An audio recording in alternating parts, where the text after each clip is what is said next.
Saludos, mi nombre es Milieta Alvarado, soy endocrinóloga y especialista en el manejo de obesidad.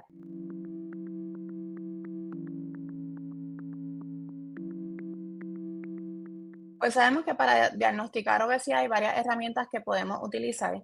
Definitivamente la herramienta más utilizada y más práctica, y es la que usualmente utilizamos cuando estamos evaluando un paciente, es el índice de masa corporal o el BMI por sus siglas en inglés. No obstante, sabemos que aunque esto es una muy buena herramienta a nivel poblacional, a nivel individual no nos da toda la información, ya que no toma en cuenta a algunos detalles como la composición corporal del paciente, que son importantes cuando estamos evaluando dónde está el exceso de grasa corporal y los efectos que este puede tener en ese individuo.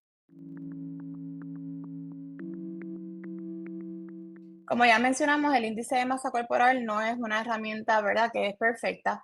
Así que medir la circunferencia abdominal es importante porque nos da una información más allá sobre el factor de riesgo independiente, específicamente sobre enfermedad cardiometabólica o riesgo cardiometabólico que tiene ese paciente. Sabemos que medir la circunferencia de cintura abdominal ¿verdad?, es particularmente importante en aquellos pacientes que tengan un índice de masa corporal entre 25 a 35, o sea, que estén en una categoría de sobrepeso o que estén en una categoría de obesidad clase 1, porque sabemos que en este grupo de pacientes tener una circunferencia abdominal elevada confiere un factor de riesgo adicional en ese paciente y respectivo de riesgo que puede conferir el BMI.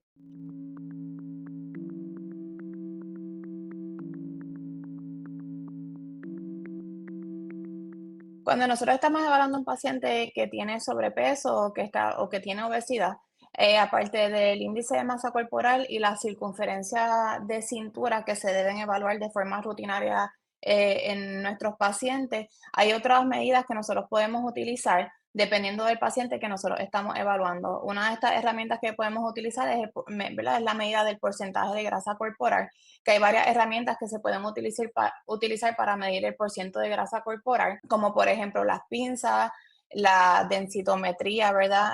O el DEXA de cuerpo completo, MRI, CT o la impedancia bioeléctrica, para definir específicamente lo que es en un paciente individual el porcentaje de grasa a lo que es la masa muscular o la masa magra. Sabemos que también hay algunas medidas que podemos utilizar, como por ejemplo podemos medir lo que es el rate metabólico basal, que lo podemos utilizar a través de fórmulas matemáticas o a través de, ¿verdad?, algunas herramientas como lo es la calorimetría indirecta, pero todo va a depender del paciente que estemos evaluando y las características y el examen físico que nosotros, ¿verdad?, que tenga ese paciente que estemos evaluando en el momento. Cuando nosotros estamos evaluando a un paciente con obesidad o que está sobrepeso, es importante en las visitas médicas establecer lo que es el índice de masa corporal y lo que es la circunferencia de cintura para establecer un riesgo. Identificar estos pacientes es importante porque nos ayuda a establecer, ¿verdad?, los riesgos de salud que tiene ese paciente, a establecer unos cambios en modificaciones que se pueden hacer, a hablar con nuestros pacientes de manera temprana sobre opciones en cuanto al tratamiento que hay disponible para ellos y a reducción, ¿verdad?, de factores de riesgo. Así que sí es importante tratar de, ¿verdad?, de identificar estos pacientes para establecer un plan estratégico con ellos de forma temprana.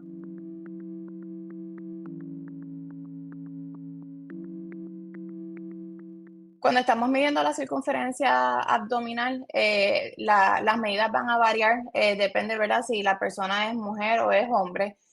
Una circunferencia abdominal aumentada en mujeres se considera una circunferencia más de 35 pulgadas y en hombres una circunferencia más de 40 pulgadas es considerada una circunferencia elevada.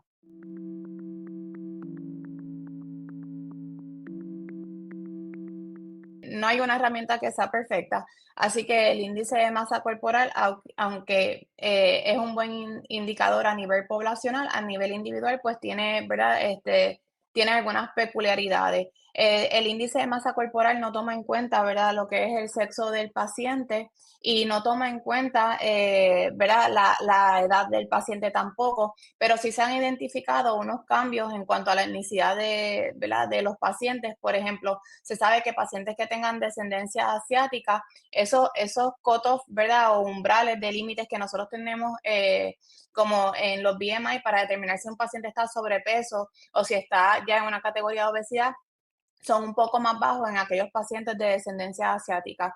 Es decir, un paciente que tiene con descendencia asiática se considera sobrepeso cuando tiene un BMI entre 23 y 24,9, pero ya en estos pacientes un BMI más de 25 se considera bajo una categoría de obesidad. De igual forma ocurre con la circunferencia de la cintura. La circunferencia de la cintura, como mencioné, los números o los límites que utilizamos son distintos para mujeres y para hombres, y de igual también se pueden variar en cuanto a lo que es la raza y la etnicidad del paciente. Sabemos que pacientes de descendencia asiática, los cutoffs de circunferencia de cintura también bajan, porque estos pacientes para un BMI se saben que tienen una mayor adiposidad abdominal. Así que en pacientes que tengan una descendencia asiática, por ejemplo, una circunferencia aumentada en hombres es más de 35 pulgadas y en mujeres es más de 31 pulgadas. Y sabemos que, por ejemplo, pacientes de raza negra tienen un mayor, ¿verdad? El riesgo de outcomes negativos relacionados a la obesidad en cuanto a la circunferencia de cintura del BMI son un poco, ¿verdad? Son mayores. Tienen un cutoff un poco mayor que en pacientes que no son de raza negra, por ejemplo.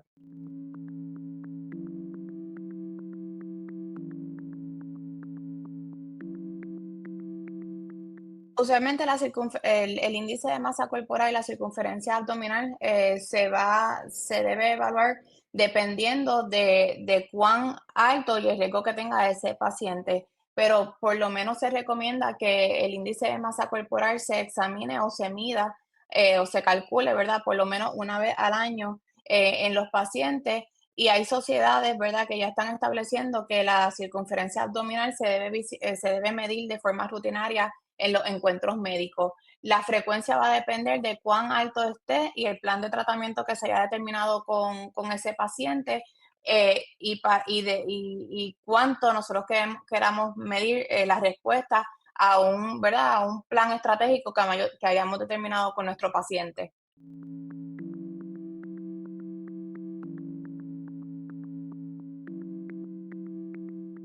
Cuando nosotros estamos evaluando a un paciente que tiene un exceso de grasa corporal, es sumamente importante el historial médico del paciente, el examen físico, y basado en ese examen físico, nosotros vamos a usualmente a realizar pruebas de laboratorio.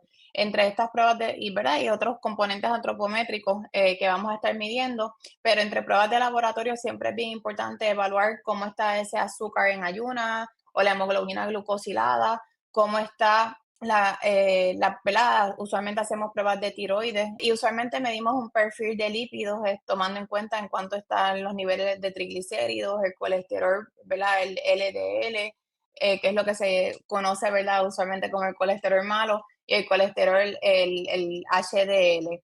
Y depende de las características en el examen físico que tenga ese paciente, pues muchas veces quizás sea necesario realizar otras pruebas, como por ejemplo pruebas del eje de hipotálamo pituitaria adrenal, cuando usualmente depende de las características físicas del paciente, tengamos que hacer medidas de cortisol para ver que no haya un exceso de cortisol, para ver que no haya algún problema en el hipotálamo que esté llevando a una obesidad relacionada a, ¿verdad?, una obesidad hipotalámica como conocemos, o por ejemplo deficiencias de hormonas de crecimiento que también están asociadas con un exceso de tejido graso.